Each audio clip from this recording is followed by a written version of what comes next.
बिहार में इस समय बड़ी चुनावी प्रक्रिया चल रही है जिसका नाम है मतदाता सूची का विशेष गहन पुनरीक्षण यानी स्पेशल समरी रिवीजन।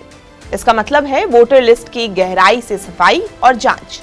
ये काम चुनाव आयोग करवा रहा है ताकि विधानसभा चुनाव से पहले लिस्ट एकदम साफ सुथरी हो, कोई मृत व्यक्ति का नाम न हो, कोई डुप्लीकेट नाम न हो और हर सही व्यक्ति का नाम मौजूद रहे। लेकिन इस प्रक्रिया को लेकर अब सियासत गर्म हो चुकी है। एआईएमआईएम ने इस पूरे अभियान पर सवाल उठाए हैं। पार्टी के राष्ट्रीय अध्यक्ष असदुद्दीन ओवैसी और बिहार अध्यक्ष अख्तरुल इमान दोनों ने चुनाव आयोग को चेताया है कि ये प्रक्रिया अगर इसी तरह जारी रही तो करोड़ों लोग अपने वोटिंग अधिकार से वंचित हो सकते हैं। एआईएमआईएम का कहना है कि चुनाव आयोग की इस प्रक्रिया को बिना किसी उचित सूचना, तैयारी या सभी राजनीतिक दलों से चर्चा के शुरू कर दिया गया है। इसके कारण आम लोग, खासकर गरीब, मुस्लिम, दलित, ग्रामीण और प्रवासी वर्ग परेशान हैं।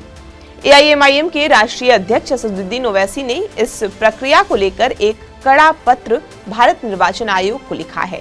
उन्होंने कहा कि बिना पूरी पारदर्शिता और सभी राजनीतिक दलों की सलाह के ये पुनरीक्षण लोकतांत्रिक प्रक्रिया के साथ अन्याय है। Election commission all party meeting बुला सकता, अभी तो कोई इलेक्शन नहीं है। आप बोलते इलेक्शन और सुपीरियर बॉडी आर्टिकल 329 के तहत कोई इलेक्शन नहीं है। अब तो हम सब एक पेज पर है। तीसरी अहम बात यह है कि आप लोग प्लीज समझिए कि इलेक्शन कमीशन ने यह कहा कि पार्लियामेंट 2024 इलेक्शंस में बिहार में 7,72,59,579 वोटर्स हैं। अब इलेक्शन कमीशन ये बोल रहा है कि 2003 के वोटर लिस्ट की बुनियाद पर 4.96 वोटर्स को ऐसे हम इंक्लूड करेंगे। हाँ, तो बचे कितने? Nearly 2,75,00,000 nearly. हमारा इलेक्शन कमीशन से सवाल ये है कि आप तो 2 क्लासेस क्रिएट कर दिए वोटर्स के। कैसे? जो 2024 में वोट डाले, आप ये बोल रहे कि अब वोट नहीं डाल सकते। अनलेस एंड अनटिल कोई रीजनेबल बेसिस तो होना चाहिए ना। आप जो कर रहे हैं उसका कोई रीजनेबल बेसिस नहीं है। तो ये खुद आर्टिकल 14 ऑफ द कॉन्स्टिट्यूशन का जो फंडामेंटल राइट है उसका ग्रेव वायलेशन है। जो लोग 2024 में वोट डाले उनको आप बोल रहे कि अब आप 2025 के इलेक्शन में वोट नहीं डाल सकते जब तक कि आप अपना बर्थ सर्टिफिकेट, अपने मां का, अपने पिता का बर्थ सर्टिफिकेट नहीं बताएंगे।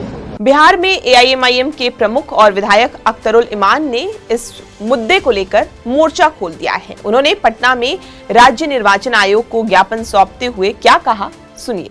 पंचायत के सचिव से लेकर एसडीओ तक की जरूरत है और पूरे जगह पर भीड़ लगी हुई है और मजदूर यहाँ पर 70% बिहार का युवा इस वक्त बिहार से बाहर है। मजदूरों की एक बड़ी खेप अभी पंजाब और हरियाणा के खेतों में है। क्या ये आकर ये काम करा सकेंगे? ये संभव नहीं है।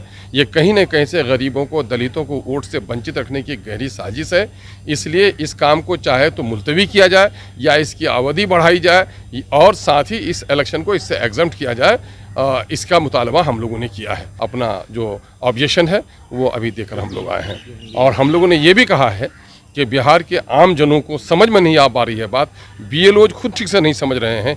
इसलिए सरल भाषा में उर्दू और हिंदी में कम से कम इलेक्शन कमीशन की तरफ से एक विज्ञप्ति जानी चाहिए ताकि इसके संबंध में सारी चीज़ों का उल्लेख हो और सरलता के साथ लोग उसको जान सकें। एआईएमआईएम का राजनीतिक प्रभाव बिहार के सीमांचल इलाकों में है, खासकर किशनगंज, अररिया, कटिहार और पूर्णिया में। ये इलाके लंबे समय से विकास की दौड़ में पीछे और अल्पसंख्यक बहुल माने जाते हैं।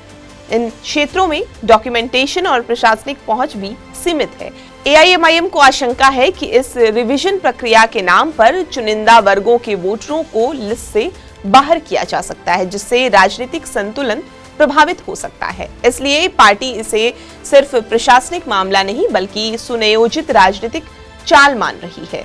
अब तक चुनाव आयोग की ओर से इस विवाद पर कोई प्रत्यक्ष प्रतिक्रिया नहीं आई है। आयोग का मानना है कि मतदाता सूची की शुद्धता एक संवैधानिक प्रक्रिया है और ये सभी राज्यों में समान नियम के तहत होती है। हालांकि बिहार में जिस तेजी और गहराई से ये काम हो रहा है उसने राजनीतिक दलों को सतर्क जरूर कर दिया है। खैर, राजनीतिक जानकार ये मानते हैं कि AIMIM ने इस मुद्दे को उठाकर चुनावी तैयारी में जनाधिकार और पहचान की राजनीति को केंद्र में लाने की कोशिश की है।